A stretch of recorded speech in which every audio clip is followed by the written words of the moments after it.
Hello everyone, welcome back to the playlist.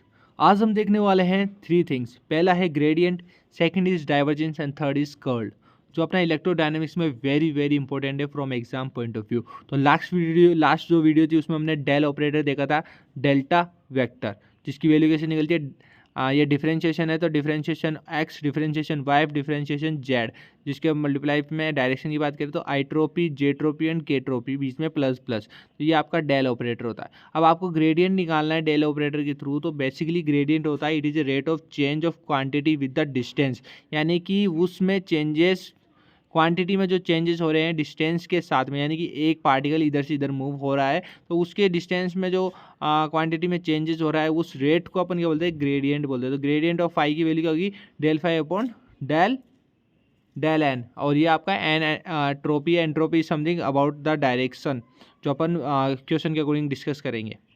तो फिलहाल देखो, एक पार्टिकल है जिस पॉइंट ए यहाँ से मूव होकर इधर आ गया, तो यहाँ ए से बी तक का सफ़र हुआ है, तो ये आपका डी आर हो गया, ठीक है। और आपका एंगुलर जो डायरेक्शन के वे में हुआ है वो डी एन हुआ है, ठीक है।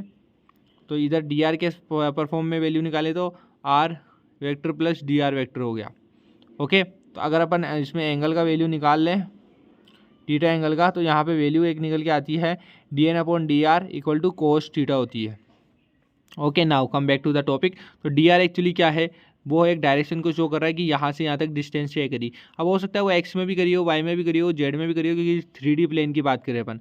तो आई ट्रोपी डी एक्स, जे ट्रोपी डी वाई एंड के ट्रोपी जेड के फॉर्म में, ठीक है। नाउ ग्रेडियंट का अगर डी आर से मल्टीप्लाई करेंगे तो अपन यहाँ पे ये वैल्यू तो है ही अपनी, साथ में डी आर वेक्टर आ जाएगा, ओके। अब हम जानते हैं डी आर वेक्टर की वैल्यू यहाँ से निकाल सकता हूँ मैं। डी आर वेक्टर को अगर मैं इधर सॉल्व कर दूँ तो we will get the value of this with the very defined value like n dr vector, ठीक है। इसको अपन ये बोल सकते हैं D R cos theta, because इसका वैल्यू यहाँ इक्वल कर दे तो डी एन निकल के आता है। तो डी एन निकल के आया तो यहाँ पे मैंने क्या कर दिया, आप सिंपली यहाँ पे डी एन रिप्लेस कर दिया, तो डी एन से डी एन नीचे वाला कट गया। फाइनल क्या बच गया मेरे पास, डी फाई बच गया। तो डी फाई की वैल्यू क्या होगी, एक बार तरह से अपन सोच के देखें तो डिफ्रेंशिएशन हो रहा है। अब ध्यान से देखो, ये आपका डी है एंड ये बीच में फाई है, तो फाई मतलब सबसे हर एक्सिस पे मल्टीप्लाई हो रहा है। तो del phi upon del X, del phi upon del Y, del phi upon del Z and D X D Y and D Z, got it. तो डी फाई की वैल्यू हमें पता चल गई।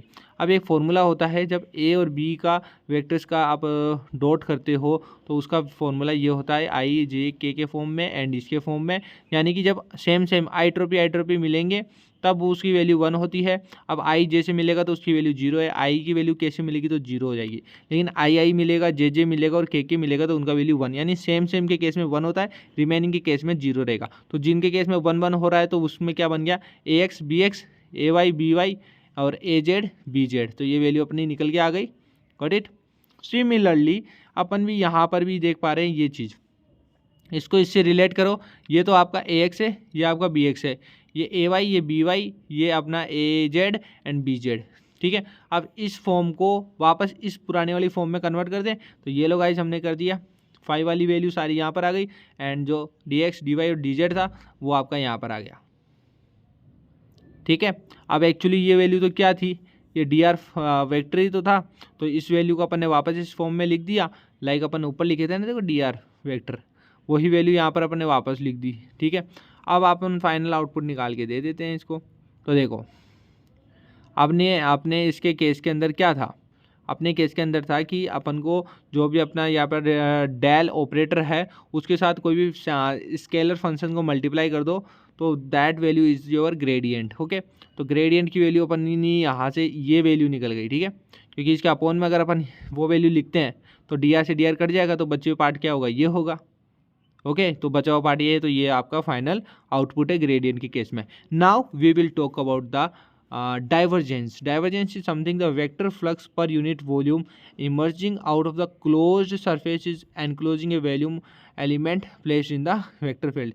इट मीन्स गाइस कि कोई आपका plane है, ठीक है, उसके अंदर इन ईच डायरेक्शन के अंदर डाइवर्जेंस परफॉर्म होता है। It's not a scalar, this is a vector field के ऊपर ये परफॉर्म होता है in the vector field. This is the difference, आपके ग्रेडियंट स्केलर फील्ड पे हो रहा था, ये आपके वेक्टर फील्ड पे हो रहा है। तो यहाँ पे डॉट प्रोडक्ट के साथ जो वैल्यू निकलती है वो डाइवर्जेंस होती है, और जहाँ पर क्रॉस लग जाएगा वो कर्ल हो जाएगा, ठीक है। तो यहाँ पर सिंपली आपकी जो डेल ऑपरेटर है उसकी वैल्यू तो ये है ही, ए की वैल्यू क्या होती है, ये होती है आई जे और के फॉर्म में। अब आई से आई मल्टीप्लाई होगा, जे से जे होगा और के से के होगा, तो 1 1 1 वैल्यू आएगी और बाकी के केस में 0 हो जाएगा। तो del A x upon D x हो गया, del A Y upon D Y हो गया, del A Z upon D Z हो गया। तो ये अपनी फाइनल वैल्यू निकलती है डाइवर्जेंस के केस में। थर्ड अपना कर्ल निकलता है। Curl is a vector field which is defined as a cross product. Basically it is a rotation, किसी भी लाइक धारा बह रही है, कोई भी इलेक्ट्रॉनिक कोई भी फील्ड है अपना, ठीक है, इलेक्ट्रोमैग्नेटिक फील्ड है, ठीक है।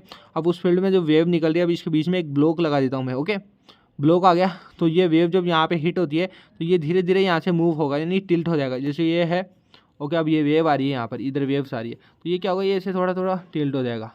तो ये जो रोटेट हो रहा है ना, that thing is your a curl on the vector field. तो इस फॉर्म में अगर आप देखो तो यहाँ पर ये रोटेट हो रहा है, ओके। तो यहाँ पे क्रॉस प्रोडक्ट के फॉर्म में अगर वैल्यू निकाले तो I J K D upon D X D upon D Y D upon D Z A X A Y A Z, okay.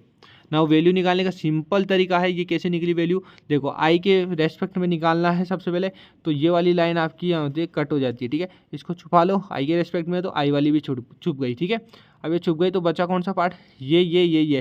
तो इसको इससे मल्टीप्लाई करेंगे, फिर माइनस इसको इससे मल्टीप्लाई करेंगे, जो अपन करते आ रहे हैं यार मैथ्स में, वही सिंपल चीज़ है। तो आई के रेस्पेक्ट में क्या हो गया, D A Z upon D Y, minus में ए वाई इधर चल जाएगा, तो D A Y upon D Z. J के फॉर्म में जे वाली लाइन हट गई, तो बचा कौन सा, ये और ये पार्ट, ये और ये पार्ट, ये वैल्यू आ गई। जेड के केस में ये लाइन हट गई, तो क्या बचा, ये वाला ये पार्ट, इससे ये मल्टीप्लाई, बीच में माइनस आ गया। तो ये तीनों के फॉर्म में अपनी आई जे के फॉर्म में कर्ल की वैल्यू आ गई। इसको सिंपल फॉर्म में लिखना चाहते हैं तो डी एस का लिमिट है 0 से, तो जिसकी इंटीग्रल निकलता है ए वेक्टर के साथ D L upon D S, entropy showing us I J और K. So this is all about the we can say gradient, divergence and curl. Thank you so much watching this video. If you loved it, like this video and share with your friends. Thank you so much. Jai Hind, Jai Bharat.